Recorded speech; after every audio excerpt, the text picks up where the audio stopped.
Kobaran api menghanguskan 4 bangunan rumah yang sekaligus dijadikan tempat usaha warung di Kecamatan Jikan Raya, Palangkaraya, Kalimantan Tengah, Minggu pagi. Dalam waktu singkat, kobaran api meluluh lantahkan bangunan yang terbuat dari bahan kayu dan jaraknya sangat berdekatan.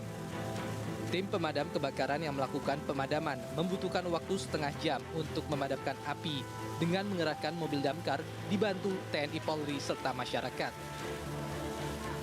Belum diketahui secara pasti penyebab kebakaran. Menurut warga, api pertama kali muncul dari warung sembako yang menjual bahan kebutuhan pokok yang tengah ditinggal pemiliknya memancing. Saat kejadian, api terlihat sudah membesar dan warga langsung menghubungi petugas pemadam kebakaran untuk meminta bantuan. Apa tuh warung FCG kan warung itu? Itu menjual apa itu? Menjual apa? Sembako, balon. Nah, habis itu gas-gas tuh. Oh gitu. Itu dari situ ya? Apinya dari situ? Api dari situ. Kita tidak tahu dulu karena mereka yang tahunya sudah besar. Tapi itu karena rumah itu tidak ada pemiliknya sedang keluar. Terus menjalar begitu ya? Menjalar karena sangat dekat. Ini kan rapat ini. Rapat. Pak, berapa lama untuk bisa memadamkan? Dan sekarang sudah 30 menit kita dengan oper. Petugas Polresta Palangkaraya masih menyelidiki penyebab pasti kebakaran dengan meminta keterangan sejumlah saksi. Tidak ada korban jiwa dalam peristiwa ini, namun kerugian ditaksir mencapai ratusan juta rupiah. Dari Palangkaraya, Kalimantan Tengah, Adesata, iNews melaporkan.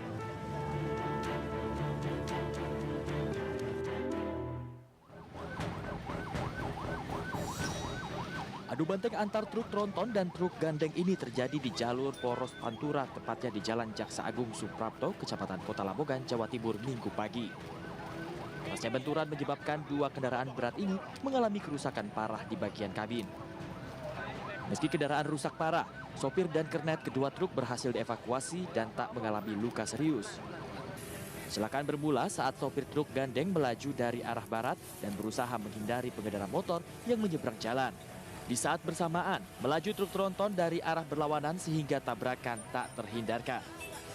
Yang saya ini menghindari gandeng. Keburu ditabrak, yang bisa. Bapak mau kemana ini tadi? Mau ke Jakarta. Muat apa ini? Muat sarden. Imbas kecelakaan, Jalan Poros Pantura mengalami kemacetan parah hingga 2 km. Dari Lamongan, Abdul Wahid, iNews melaporkan.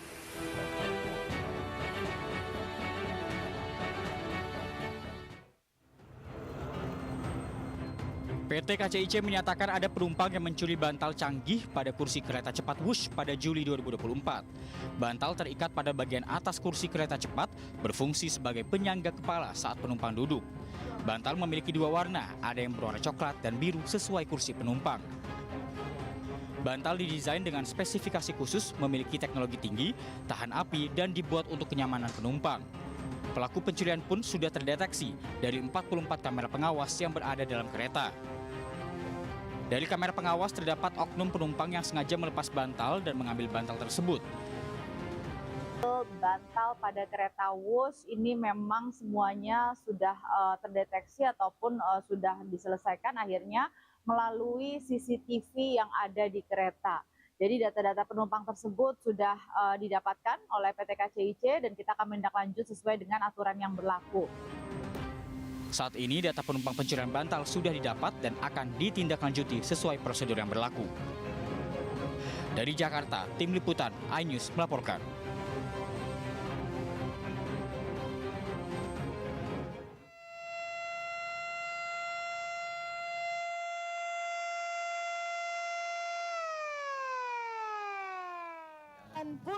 Peresmian diawali dengan bunyi sirine, tanda jembatan telah resmi dan selesai dibangun. Jembatan Pulau Balang merupakan jembatan penghubung Kota Balikpapan dan Kabupaten Penajam Pasir Utara. Pembangunan jembatan dilakukan sejak tahun 2015 dan menghabiskan anggaran sebanyak 1,43 triliun. Selain meresmikan jembatan Pulau Balang, Jokowi juga meninjau proses pembangunan jalan tol di wilayah IKN. Selain itu rencananya Jokowi akan berkantor di IKN mulai Senin 29 Juli esok.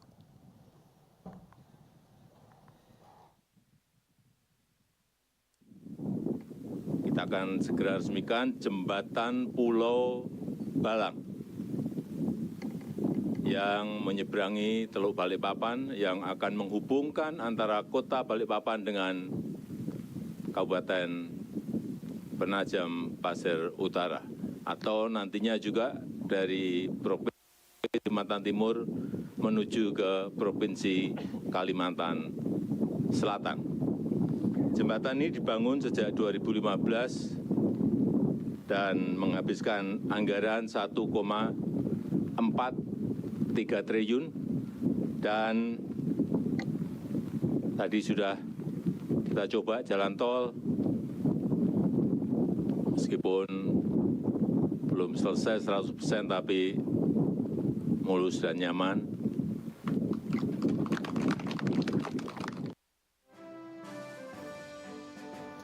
Ya, sebelumnya Presiden Joko Widodo tiba di Bandara Internasional Sultan Haji Muhammad Sulaiman, Sepinggan, Kota Balikpapan, Kalimantan Timur.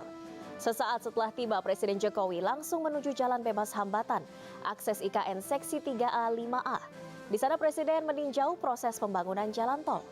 Untuk selanjutnya, Presiden Jokowi berganti kendaraan dengan sepeda motor menuju jembatan Pulau Balang di Kabupaten Penajam Pasir Utara untuk meninjau jembatan sebelum diresmikan.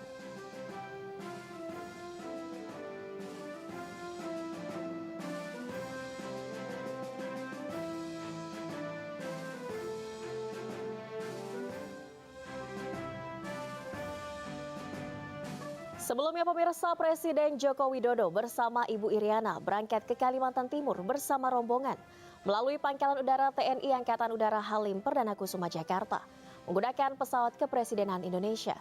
Selain didampingi Ibu Negara, Presiden Jokowi juga didampingi beberapa artis ibu kota ternama. Di antaranya Atta Halilintar, Ferry Maryadi, Gading Martin, Irwan Syah, Ananda Omesh, Willy Salim, dan masih banyak lainnya. Presiden dan rombongan bertolak dari Jakarta sekitar pukul 11:45 waktu Indonesia Barat.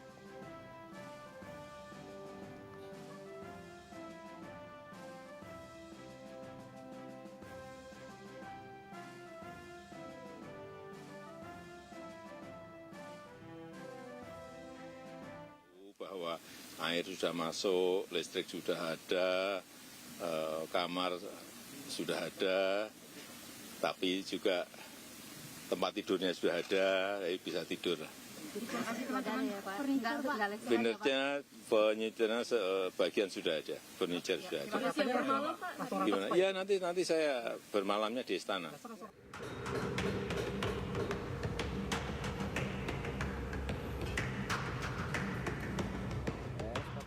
Pemasangan bilah terakhir Garuda di kantor Presiden Ibu Kota Nusantara atau IKN di Kalimantan Timur telah selesai. Pemasangan turut disaksikan Menteri PUPR Basuki Hadimuljono sekaligus Kepala Otorita IKN dan Nyoman Nuarta berupaya merancang dan membuat bila-bila tembaga pembentuk sayap Garuda. Pemasangan bilah ke-4.650 menandai selesainya pembangunan Garuda di kantor Presiden IKN. Rampungnya pemasangan bilah terakhir ini disampaikan pihak Kementerian PUPR. Melihat pelaksanaan pemasangan bilah ke-4.650 yang menandai selesainya pembangunan Garuda kita ini. Bilah-bilah sayap Garuda itu terbuat dari kuningan baja anti korosi. Setiap bilah memiliki berat rata-rata 0,3 ton sehingga total bobot Garuda IKN mencapai 1.398,3 ton. Selain itu, burung Garuda raksasa ini juga dirancang dengan bentangan sayap sepanjang 177 meter dan tinggi 77 meter. Pemasangan bilah terakhir dan tertinggi dilakukan di sayap barat selubung Garuda. Proses ini merupakan bagian dari penyelesaian akhir gedung kantor Presiden di kawasan inti pusat pemerintahan atau KIPP IKN. Selesainya pemasangan bilah Garuda ini sekaligus menandai tahap penting dalam pembangunan kantor Presiden di IKN. Garuda raksasa tersebut diharapkan menjadi ikon yang melambangkan semangat dan identitas Indonesia di ibu kota baru. Tim Liputan iNews melaporkan.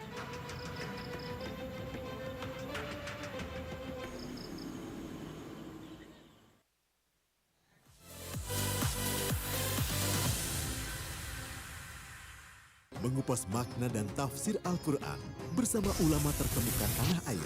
Kaumum min kaum khairun minal yadis suflah. Nggak bakal bisa dibayar oleh dunia dan seisinya. Jelas, lugas untuk kehidupan sehari-hari. Di antara yang merusak hati adalah buruk sangka. Wa aqimus shalah wa atuz zakah. Itu pun sejajar dengan jihad fisabilillah. Cahaya Hati Indonesia, Sabtu dan Minggu pukul 12 siang di iNews. Suara tak layak dibungkam. Intelektualitas perlu diuji.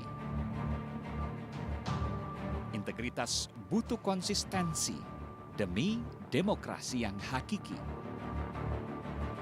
Suarakan kejujuran demi keadilan menuju kebenaran. Saya Aiman Wicaksono, saatnya rakyat bersuara.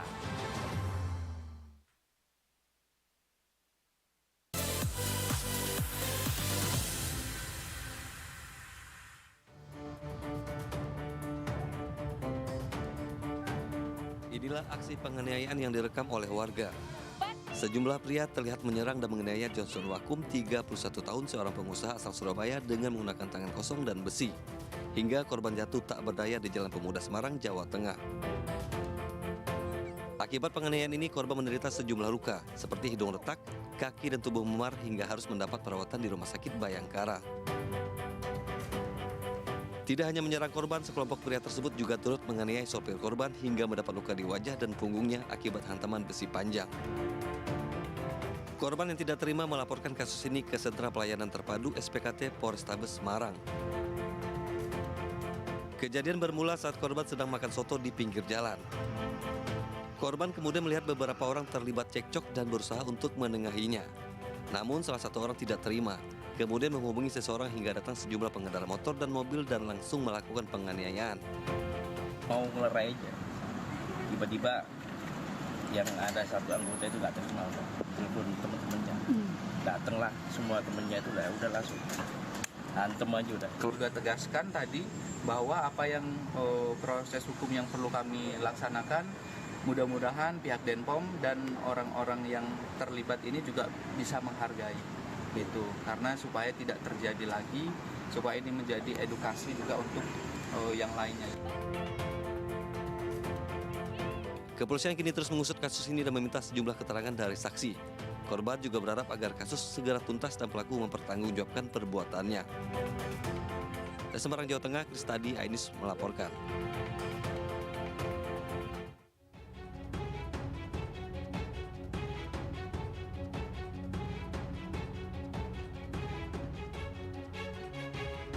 Tim kuasa hukum Saka Tatal tetap bersikukuh dan yakin bahwa bukti baru atau novum yang disampaikan dalam sidang peninjauan kembali adalah valid. Mereka mengklaim bukti foto itu belum pernah ada dalam persidangan tahun 2016 silam. Kuasa hukum juga yakin kematian Vina dan Eki bukan karena pembunuhan dan pemerkosaan, melainkan kecelakaan. Silahkan jaksa membuktikan apakah ada berkas kelima foto yang dijadikan novum di dalam persidangan Saka. Tidak pernah ada. Jangankan di sidang Saka, di sidang dewasa yang punya nomor perkara berbeda, tidak ada foto yang visualnya Vina dan bagian tubuh Vina bagian bawah dan bagian atas itu di dalam berkas 7 terpidana, apalagi di Saka. Jadi kalau misalnya foto yang bagian tubuh bawahnya Vina sudah ada di dalam berkas, jaksa meyakini ada pemerkosaan, hakim meyakini ada pemerkosaan, ya luar biasa. Karena bagian tubuh dalam novum yaitu benar-benar bagian tubuh yang mulus. Vina menggunakan celana dalam, mohon maaf, dan kelihatan dia menggunakan pembalut. Pakar hukum pidana Hipnu Nugroho menilai untuk mendapat kekuatan, setiap bukti foto harus disertakan dengan bukti pendukung lainnya. Karena foto itu harus dibicarakan, foto itu harus dibuktikan, foto itu harus dibunyikan bahwa Saka Tata tidak pernah ada di tempat. Ini yang penting. Jadi tidak perdebatan fotonya, tapi dikuatkan foto itu dengan bukti-bukti yang lain. Sehingga kalau kita identifikasi seberapa besar PK yang diajukan selama ini itu keberhasilan ya antara 20-25%. Karena pembuktian penuh ada pada negara. Siapa? Penyidik polisi, penuntut umum jaksa, hakim pengadilan negeri, hakim pengadilan tinggi, termasuk hakim kasasi. Nah, disinilah saya kira evaluasi dilakukan sehingga potensi dikabulkan. Tadi saya katakan memang salah bisa, tapi sedikit 20 boleh. Mudah-mudahan kasus Tata ini bagian dari 20 atau 25% terhadap PK yang diajukan di Indonesia. Sebelumnya, pihak termohon yakni Kejaksaan menilai bukti foto yang dilampirkan Saka Tatal bukanlah novum atau bukti baru. Hal itu disampaikan termohon dalam sidang peninjauan kembali mantan terpidana kasus Vina Saka Tatal di Pengadilan Negeri Cirebon Jumat pagi. Dari Cirebon, Jawa Barat, To Iskandar, iNews melaporkan.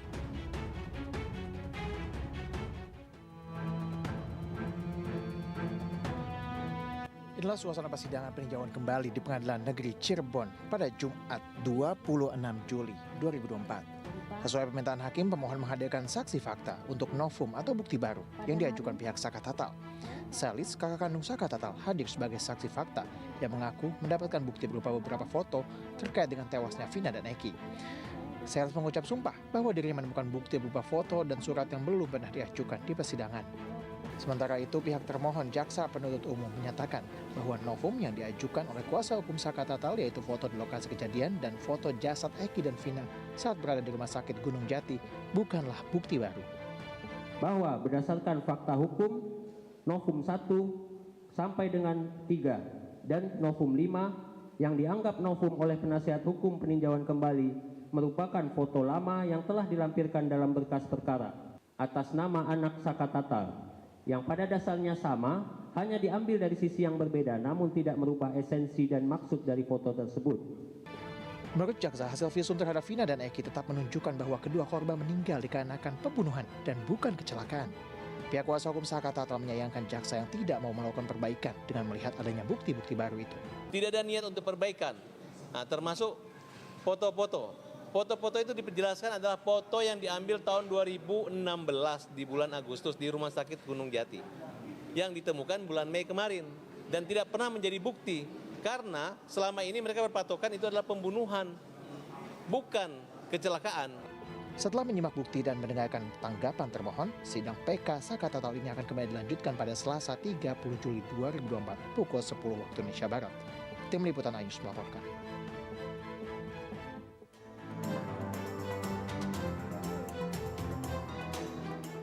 Dalam sidang peninjauan kembali yang digelar di Pengadilan Negeri Cirebon, Saka Tatal mengajukan 10 bukti baru. Hal itu dibacakan oleh kuasa hukum Saka Tatal di hadapan majelis hakim. Pertama, tidak ada luka tusuk yang ditemukan pada jasad Eki.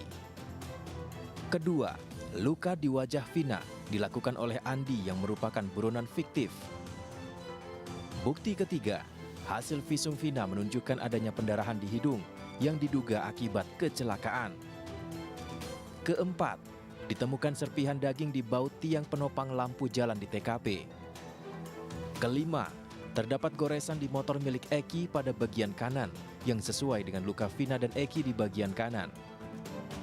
Keenam, kesaksian Liga Akbar yang mengakui kebohongannya di program Rakyat Bersuara iNews TV. Ketujuh, keterangan Kapolri mengatakan penyidikan kasus Vina tidak berdasarkan scientific crime investigation. Bukti ke-8, adanya keterangan dari Dedi Mulyadi bahwa adanya saksi yang tidak diperiksa oleh polisi, yaitu anak dari RT Abdul Pasren. Bukti ke-9, keterangan yang diberikan Saka Tatal dalam kondisi di bawah tekanan dan penyiksaan. Hakim diminta tolak keterangan Saka Tatal karena Saka adalah korban penyiksaan. Terakhir, penghapusan 2 DPO oleh Polda Jawa Barat dan dibatalkannya status tersangka Peggy Setiawan dalam sidang pra-peradilan. 10 bukti pamungkas yang diajukan Saka Tatal diharapkan bisa memuluskan langkah Saka Tatal memulihkan nama baiknya. Pihak kuasa hukum juga meyakini Mahkamah Agung akan mengabulkan permohonan peninjauan kembali yang diajukan oleh Saka Tatal sekaligus memperkuat bukti bahwa Saka Tatal tidak terlibat dalam kasus pembunuhan Vina dan Eki.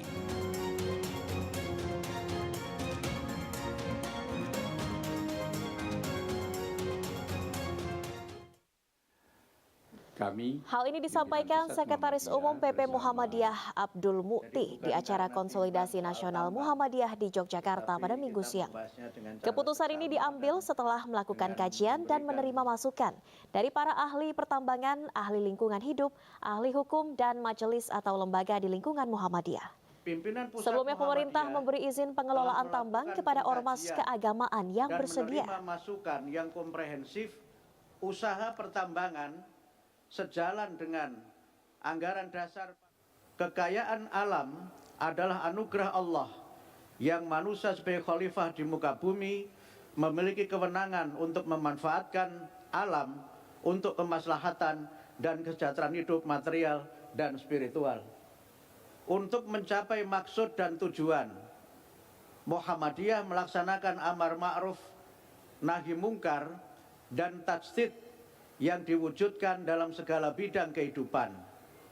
Anggaran rumah tangga pasal 3 ayat 8 yang berbunyi memajukan perekonomian dan kewirausahaan ke arah perbaikan hidup yang berkualitas.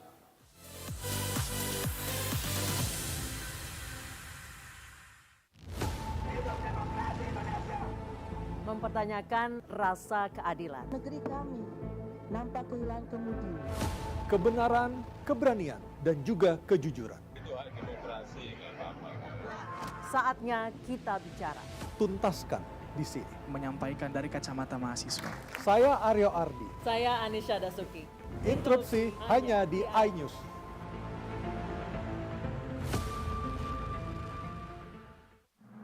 Suara tak layak dibungkam. Intelektualitas perlu diuji. Integritas butuh konsistensi demi demokrasi yang hakiki. Suarakan kejujuran demi keadilan menuju kebenaran. Saya Aiman Wicaksono, saatnya rakyat bersuara.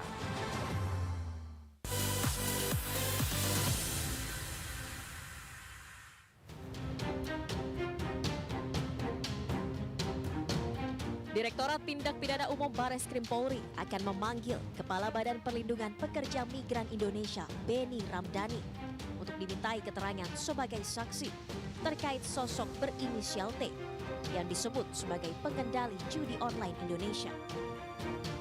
Dalam pengakuannya, sosok inisial T sebagai pengendali judi online mengagetkan banyak pihak, mulai dari Presiden Joko Widodo serta Kapolri, Jenderal Listio Sigit Prabowo. Pemanggilan Beni Ramdhani dijadwalkan pada Senin 29 Juli mendatang. Mendasari surat penyelidikan, maka tentunya ada dasarnya. Dasarnya surat penyelidikan adalah laporan informasi. Baik itu pertanyaan dari teman-teman media, kemudian sudah beberapa juga ada informasi yang disampaikan oleh teman-teman media. Maka mendasari laporan informasi itu terbitlah surat perintah penyelidikan. Maka langkah-langkah Polri dalam hal ini oleh Bareskrim, Direktorat Tipidum akan melakukan langkah-langkah untuk memanggil, ya, dalam hal ini adalah terhadap saudara Beni Ramdhani yang akan dilakukan proses pemanggilan untuk klarifikasi dan mendalami informasi yang didapat tersebut pada tanggal 29 Juli 2024. Polri akan menerapkan penegakan hukum sesuai perundang-undangan, termasuk kepada sosok berinisial T. Dari Jakarta, Irfan Hardiansyah, Aris Setiawan, iNews melaporkan.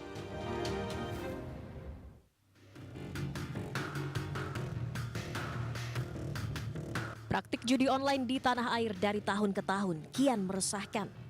Dalam laporan transaksi mencurigakan yang dirilis PPATK, jumlah perputaran uang judi online hingga tahun 2024 tembus ratusan triliun rupiah. Belakangan berembus kabar bahwa praktik judi online di Indonesia dikendalikan sosok bandar berinisial T yang disebut tak pernah dan tak akan pernah tersentuh hukum. Hal ini disampaikan Kepala Badan Perlindungan dan Pekerja Migran Indonesia, Beni Ramdhani. Ia menyebut temuan ini telah disampaikan kepada Presiden Jokowi. Untuk hal ini, saya menyatakan di depan Presiden, Panglima TNI, dan Kapolri, sebetulnya sangat mudah untuk menangkap siapa aktor di balik bisnis judi online di Kamboja dan siapa aktor di balik scamming online. Saya cukup menyebut inisialnya T aja paling depan lah. Yang kedua saya nggak perlu sebut, dan ini saya sebut di depan Presiden. Sementara Menkominfo Budi Aris Setiadi mengaku tak tahu menahu siapa sosok berinisial T yang dimaksud. Ia pun enggan berspekulasi dan menyerahkan penegakan hukum terkait judi online kepada aparat yang berwenang. Kalau tanya inisial di sini, gini loh, kalau tanya inisial, tanya yang buat inisial, jangan tanya kita, emang tebak-tebak buah manggis. Katanya BPKMI sudah melaporkan Pak ke Satgas dan juga ke Presiden Pak. Ya sudah, tanya aja yang membuat pernyataan, tapi Siapa buat itu Pak namanya Pak? Saya Tahu, Pak. kalau T, saya masalah T itu kan banyak. Ada masa Mayor Teddy. Bang Soeharto bukan Pak? Enggak lah, bukan lah. Udahlah, pokoknya kita Sosok bandar berinisial T ini pun ramai diperbincangkan netizen di jagat maya. Bahkan kata kunci inisial T menjadi trending topik di media sosial X. Tim Liputan iNews melaporkan.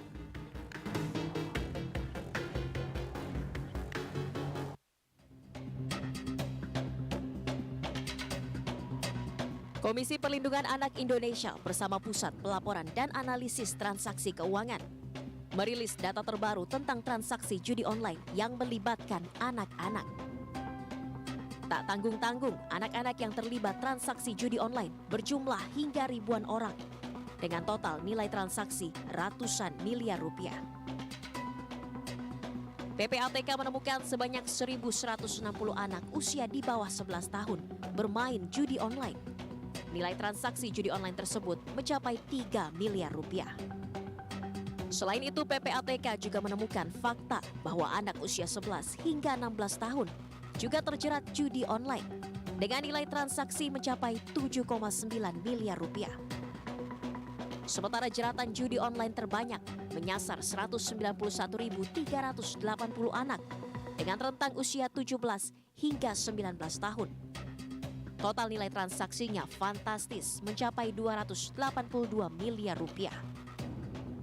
Dengan data tersebut, total anak-anak yang terjerat modus judi online mencapai 197.054 orang. Dengan total nilai deposit mencapai 293,4 miliar rupiah.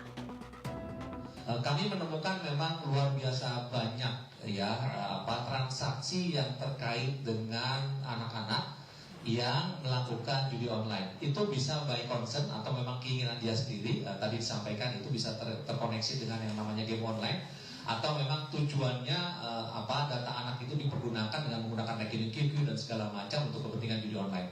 Nah, PPATK menemukan perkembangan baru terkait dengan resiko ini terus meningkat kalau tidak dijaga. Ini akan magnitude-nya akan semakin besar. Tapi alhamdulillah Satgas bekerja dengan sangat kuat sehingga ini bisa terus kita secara preventif kita mitigasi. Nah, PPATK menemukan data anak bertransaksi judi berdasarkan usia Kalau di bawah 11 tahun itu sekali lagi ini data yang terakhir yang terjadi tahun 2024 itu 1.160 orang anak di bawah 11 tahun. PPATK juga mengungkap modus judi online yang biasa menjerat anak. Modus tersebut dilakukan operator judi online dengan menyusupkan link judi online melalui koneksi game online. Dari Jakarta, Tim Liputan iNews melaporkan.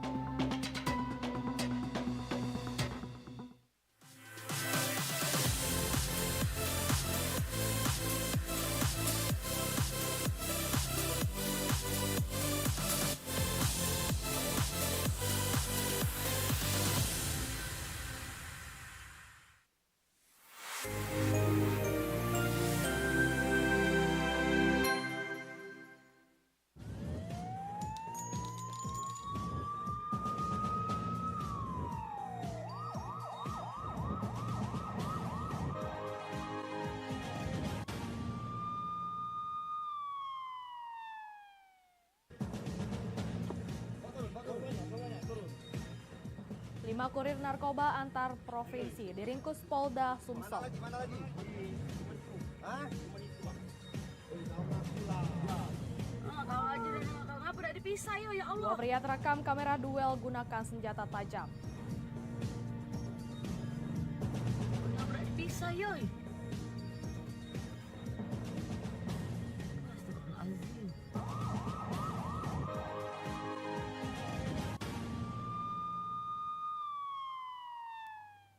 Selamat pagi, apa kabar pemirsa? Senang sekali saya dapat menemani Anda untuk menyampaikan berita kriminal dan peristiwa yang terjadi di Sumatera Selatan dan sekitarnya dalam program Borgol. Dua saja informasi utama tadi mengawali jumpa kita pada pagi hari ini. Beragam informasi kriminal lainnya telah kami siapkan untuk Anda bersama saya Lovina Mulia. Inilah Borgol selengkapnya.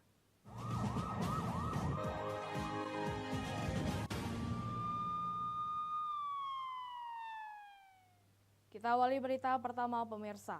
Penggerebekan 5 tersangka kurir narkoba oleh Direktorat Narkoba Polda Sumsel diringkus saat melintas di kota Lubuk Linggau. 2 kendaraan diamankan beserta 3 kg sabu asal Aceh. Sabu akan dikirim ke Jakarta dan daerah Curup Kota Bengkulu. Dalam video amatir terlihat polisi mengamankan 2 kg dari dalam kendaraan Innova yang dikendarai 2 tersangka. Tak lama berselang polisi mendapati informasi adanya mobil kedua yang turut membawa narkoba, polisi pun melakukan pengejaran dan penghadangan kendaraan. Dalam kendaraan yang kedua didapati sabu seberat 1 kg lebih. Sabu disembunyikan dalam bodi kendaraan di bagian kanan belakang. Penggerebekan terjadi di Jalan Ahmad Yani di depan SPBU Kecamatan Lubuk Linggau Utara, Sumatera Selatan. Polisi mendapati informasi adanya kendaraan berwarna hitam bernopol BL1387LY diketahui menyembunyikan sabu di bawah jok kendaraan yang datang dari Aceh mengarah ke kota Lubuk Linggau. Tim Sus Narkoba Polda Sumatera Selatan yang mengetahui kendaraan sudah melintas kota Sarolangun menghubungi Polres Lubuk Linggau untuk melakukan penghadangan. Nasib baik setengah jam kemudian polisi kembali mendapati informasi adanya 1 kendaraan lagi jenis Sigra juga membawa sabu akan melintas di jalan yang sama dalam waktu bersamaan. Total 5 tersangka kurir narkoba ditangkap yakni Mirza dan Farhan serta Rama, Mursalin dan Selvian. Dari keterangan tersangka mereka ada yang diupah 25 juta dan 30 juta rupiah. RM kurir asal Palembang yang menetap di Jakarta mengaku diupah sebesar 25 juta rupiah, bahkan tiket pesawat serta sewa kendaraan sudah dipersiapkan. Sampai di Sorolangun, ya kita melakukan kembali, kemudian kita melakukan pengejaran, tidak sempat juga, hanya kita tetap minta bantuan Polres Lubuk Linggau untuk melakukan penghadangan, ya kita lakukan penangkapan di Megang lagi. Jadi total ada berapa barang bukti? Semua ada 3 kilo. Ini semuanya dari Aceh berarti Bang? Dari Aceh. Polisi saat ini melakukan pengejaran terhadap pemilik barang narkoba tersebut. Dari Palembang, Firdaus, iNews melaporkan. Seorang anggota TNI di Palembang mengalami kecelakaan mengendarai sepeda motor. Anggota TNI tersebut menabrak mobil sedang berhenti akibat macet. Korban dilarikan ke rumah sakit dengan luka di bagian kepala sehingga tak sadarkan diri.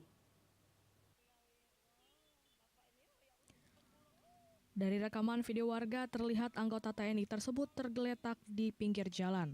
Korban terjatuh usai menabrak mobil Pajero yang sedang berhenti di depannya. Warga langsung memberikan pertolongan mengevakuasi korban. Korban dibawa ke rumah sakit menggunakan mobil yang ditabrak oleh korban. Kecelakaan terjadi di dekat perempatan lampu merah Jalan Nurdin Panji, Sako, Palembang.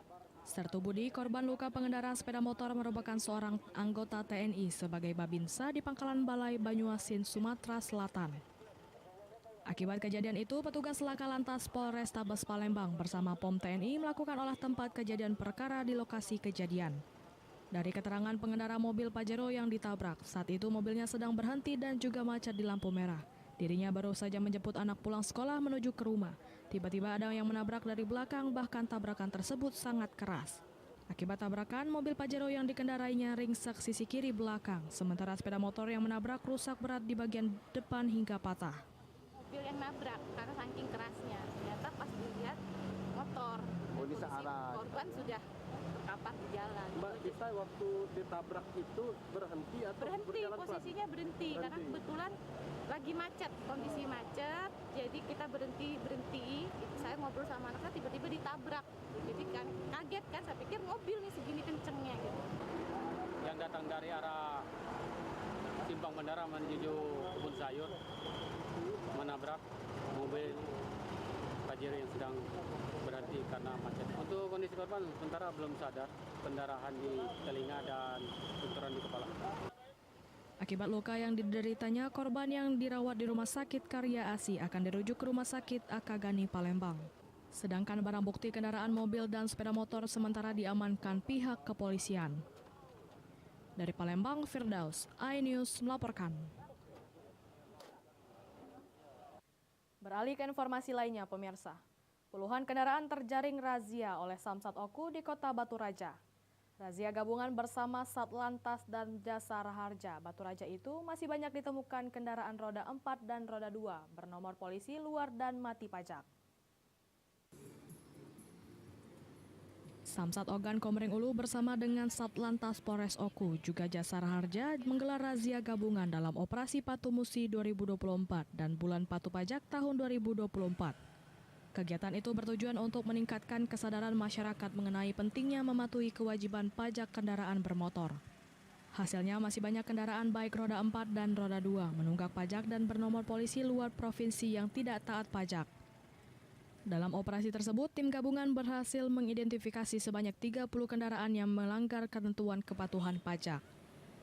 Operasi Bulan Patu Pajak tahun 2024 ini diadakan serentak di Sumatera Selatan dengan sasaran plat luar daerah Oku yang belum melakukan mutasi kendaraannya ke wilayah Oku. Selain 30 unit kendaraan terjaring razia Bulan Patu Pajak tahun 2024, juga 15 unit kendaraan terjaring penggunaan plat luar Oku.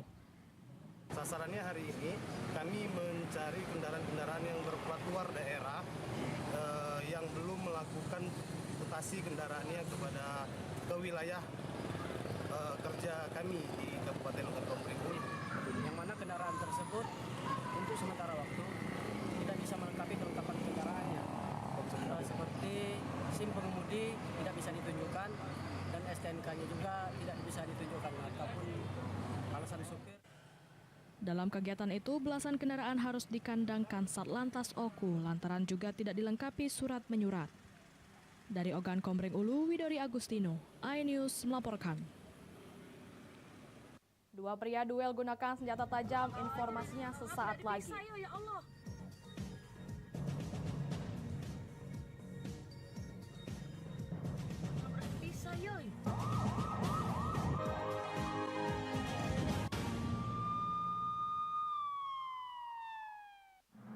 Suara tak layak dibungkam. Intelektualitas perlu diuji. Integritas butuh konsistensi demi demokrasi yang hakiki. Suarakan kejujuran demi keadilan menuju kebenaran. Saya Aiman Wicaksono, saatnya rakyat bersuara. Saya Abraham Silaban, Anda menyaksikan The Prime Show. Investigasi eksklusif. Omnibus Law Undang-Undang Cipta Kerja mengakibatkan PHK di mana-mana. Mengupas isu-isu terhangat. Ini apa? Hakim MK? Silakan diselesaikan, Mas Saya Pipin. dikasih kesempatan ke Fritsen, Kak. Semua tanya akan dijawab dengan tuntas dan berkelas. Ada kejanggalan bagi saya dari pihak-pihak wasit yang tidak menguntungkan buat kita. The Prime Show. Setiap Rabu pukul 8 malam. Mengupas makna dan tafsir Al-Quran bersama ulama terkemuka tanah air. Kaumum min kaum khairun minal yadis sufla. Nggak bakal bisa dibayar oleh dunia dan seisinya. Jelas, lugas untuk kehidupan sehari-hari. Di antara yang merusak hati adalah buruk sangka. Wa aqimus shalah wa atuz zakah. Itu pun sejajar dengan jihad fisabilillah. Cahaya Hati Indonesia, Sabtu dan Minggu pukul 12 siang di iNews. Mempertanyakan rasa keadilan. Negeri kami nampak kehilangan kemudi. Kebenaran, keberanian, dan juga kejujuran. Itu hak demokrasi, nggak apa-apa. Saatnya kita bicara. Tuntaskan di sini. Menyampaikan dari kacamata mahasiswa. Saya Aryo Ardi. Saya Anisha Dasuki. Interupsi hanya di iNews.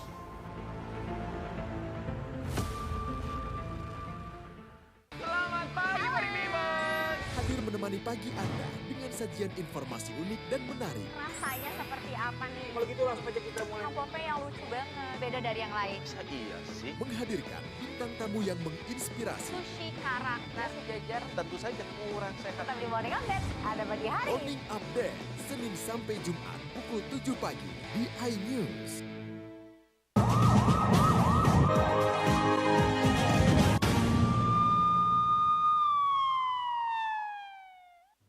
Pemirsa, Anda masih bersama kami di Berita Kriminal Borgol. Hanya gegara jual beli tanah timbunan, seorang pemilik toko bahan bangunan di Palembang ditusuk tetangga hingga kritis. Pelaku menuduh korban tidak jujur karena tanah yang dibeli pelaku tidak sesuai volume.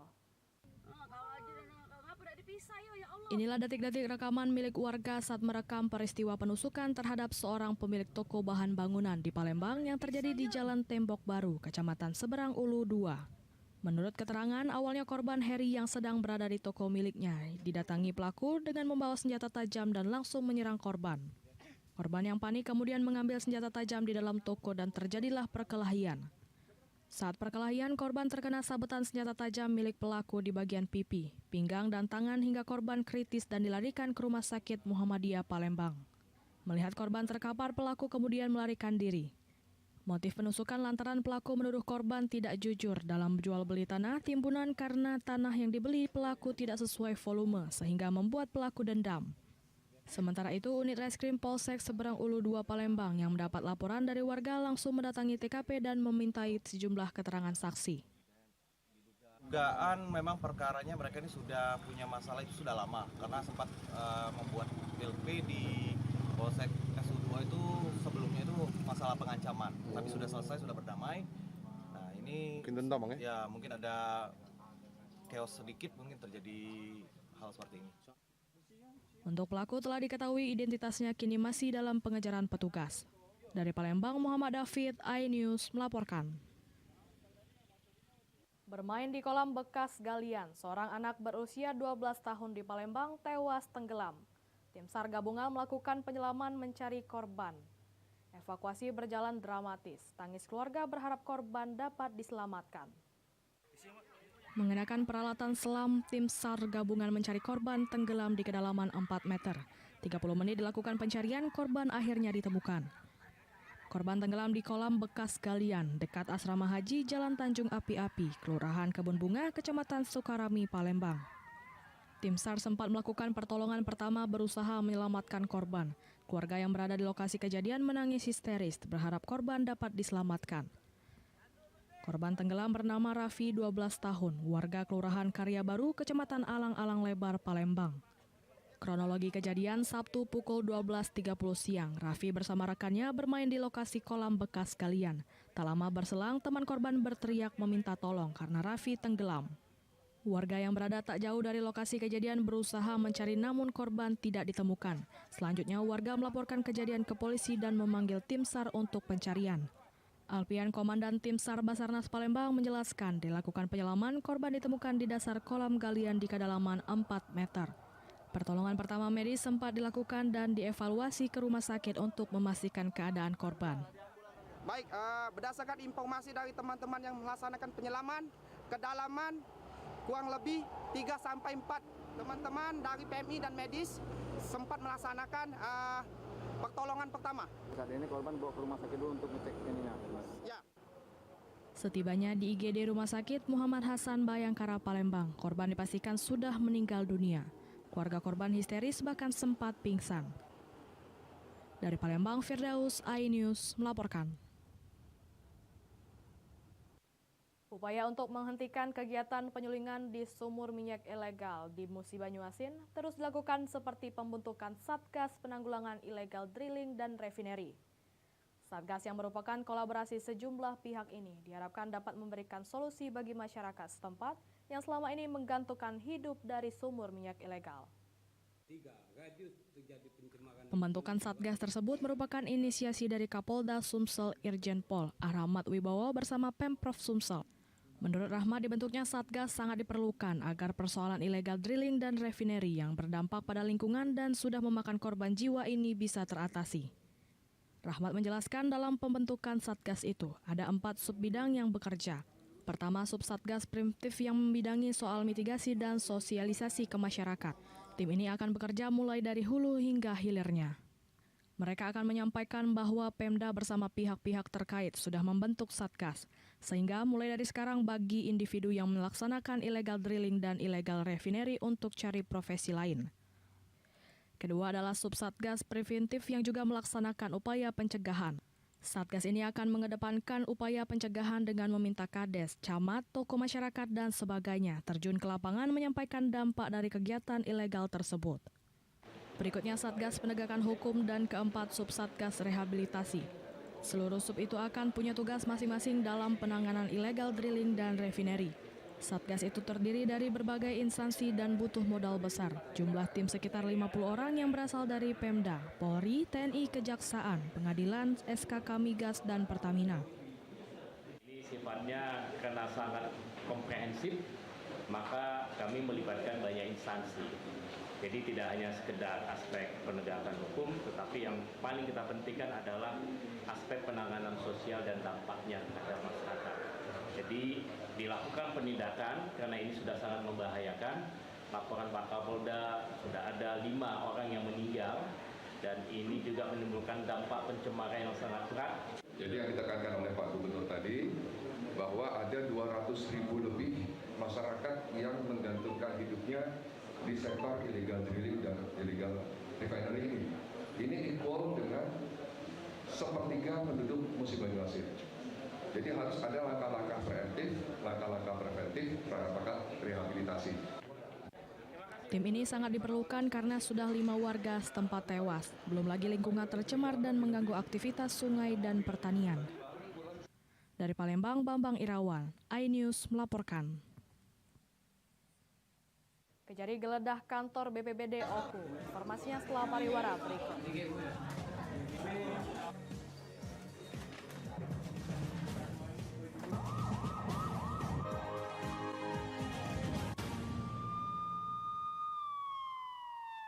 Mengupas makna dan tafsir Al-Quran bersama ulama terkemuka tanah air. Kaumum min kaum khairun minal yadis suflah. Nggak bakal bisa dibayar oleh dunia dan seisinya. Jelas, lugas untuk kehidupan sehari-hari. Di antara yang merusak hati adalah buruk sangka. Wa aqimus shalah wa atuz zakah. Itu pun sejajar dengan jihad fisabilillah. Cahaya Hati Indonesia, Sabtu dan Minggu pukul 12 siang di iNews. Suara tak layak dibungkam. Intelektualitas perlu diuji. Integritas butuh konsistensi demi demokrasi yang hakiki. Suarakan kejujuran demi keadilan menuju kebenaran. Saya Aiman Wicaksono, saatnya rakyat bersuara. Saya Abraham Silaban, Anda menyaksikan The Prime Show. Investigasi eksklusif. Omnibus Law Undang-Undang Cipta Kerja mengakibatkan PHK di mana-mana. Mengupas isu-isu terhangat. Ini apa? Hakim MK? Silakan diselesaikan, Mas Saya Pipin. dikasih kesempatan ke Fritsen, Kak. Semua tanya akan dijawab dengan tuntas dan berkelas. Ada kejanggalan bagi saya dari pihak-pihak wasit yang tidak menguntungkan buat kita. The Prime Show. Setiap Rabu pukul 8 malam.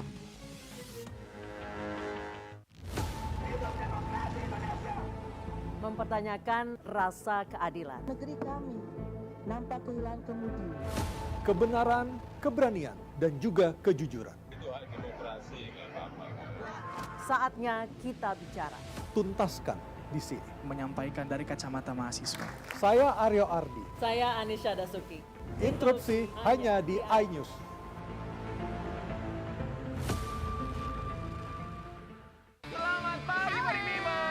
Hadir menemani pagi Anda dengan sajian informasi unik dan menarik. Rasanya seperti apa nih? Kalau gitu langsung aja kita mulai. Pempek yang lucu banget. Beda dari yang lain. Iya sih. Menghadirkan bintang tamu yang menginspirasi. Sushi, kara, nasi jajar. Tentu saja kurang sehat. Tetap di Morning Update. Ada pagi hari. Morning Update, Senin sampai Jumat pukul 7 pagi di iNews.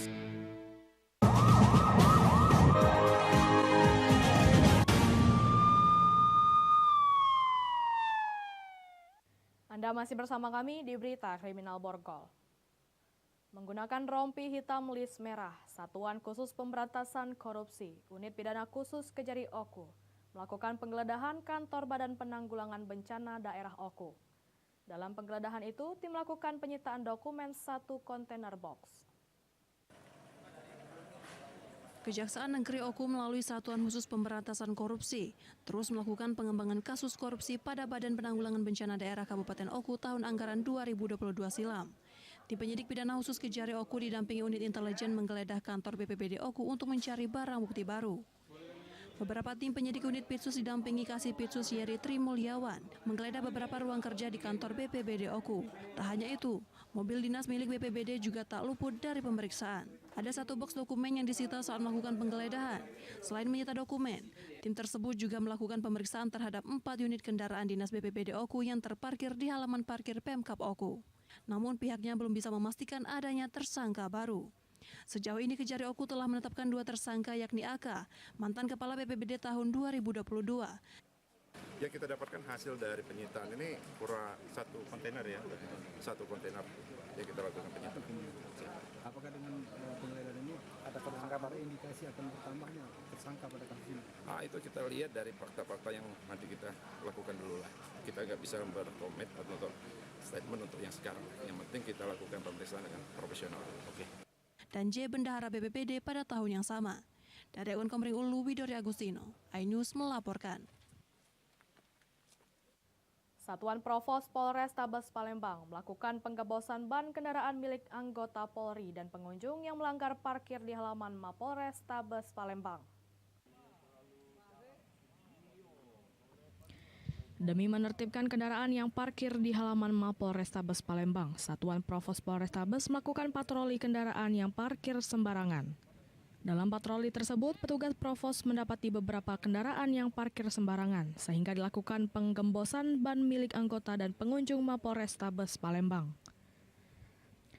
Setelah dilakukan penggembosan ban, petugas memberikan surat peringatan dengan selembar kertas yang ditempelkan di jok motor dan di kaca mobil depan yang bertuliskan salah parkir.